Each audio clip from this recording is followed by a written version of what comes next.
What's up, YouTube? Back with another reaction video. Today I'm doing Magic Johnson and Larry Bird, Courtship of Rivals. I love these two, Hall of Famous legends. Without further ado, we're gonna get right into it. Don't forget to like, comment, subscribe. Let's go. They talk about it every day, somewhere. If I go to a foreign country, magic, what magic? It's the same everywhere.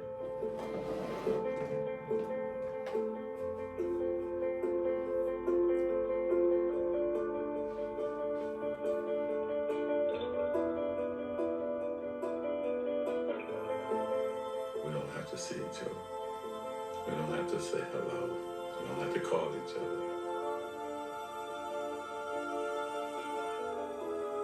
That's my main competition.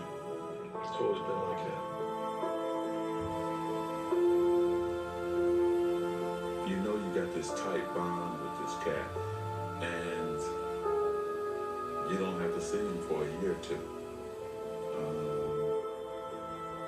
But you're always going to be linked to him.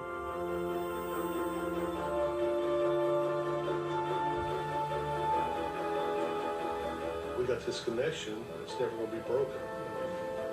Right to our graves. They'll be talking about this 100 years from now. I'm talking about it right now.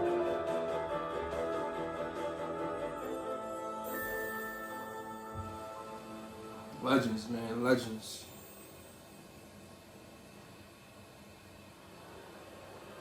It all began here in Salt Lake City, Utah, on the night of March 26, 1979. It was the NCAA championship, Indiana State versus Michigan State, a game that still ranks as the highest rated college final ever on television. A game that's now remembered as a prologue to a rivalry that transformed a sport and intertwined two legacies. But on that night, March 26, 1979, the first time Magic Johnson and Larry Bird ever went head-to-head on a basketball court, they were simply two young men trying to win a very big ball game. This is probably the biggest game I'll ever play in my life, and I just feel like, I'm representing not only myself, my team, but we're representing our school and our town, Terre Haute.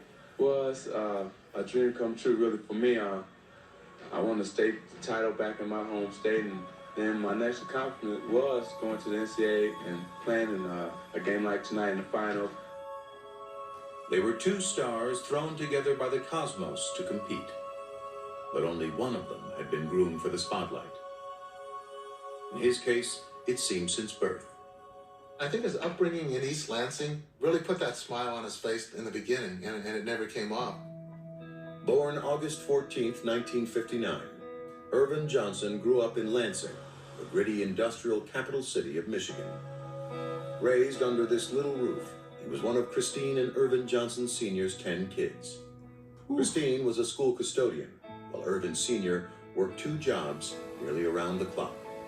My father, he got up early every morning, 6 o'clock or so, and he went to work on his trash hauling truck every single day. Around noon, he would come home, catch a nap, and then he worked for General Motors for 30 years. And he won an award for never being late and never missed a day.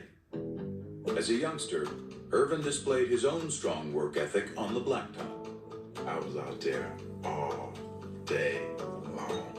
Before we went to school, the bus leave at 7:30. I was out there at 6:30 working on my game.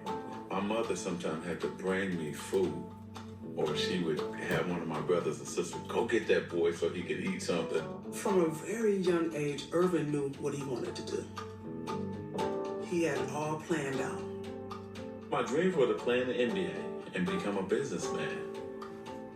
The first neighborhood basketball powerhouse, Sexton High. I knew the players, I knew the tradition. I wanted to be a part of that. And it was on the west side of town, which was at that time predominantly black. But when Lansing, like many cities in the mid-70s, began busing to desegregate its school system, Irvin's journey took an unexpected detour to a predominantly white school across town. My first day at Everett High School was my first time I really had to understand there was a race problem. Nobody white would speak to anybody black, and nobody black would speak to anybody white. A lot of racial tension, a lot of fights, rioting. They didn't want minorities there. He kind of shrugged it off, and basically his attitude was, okay, well, I'll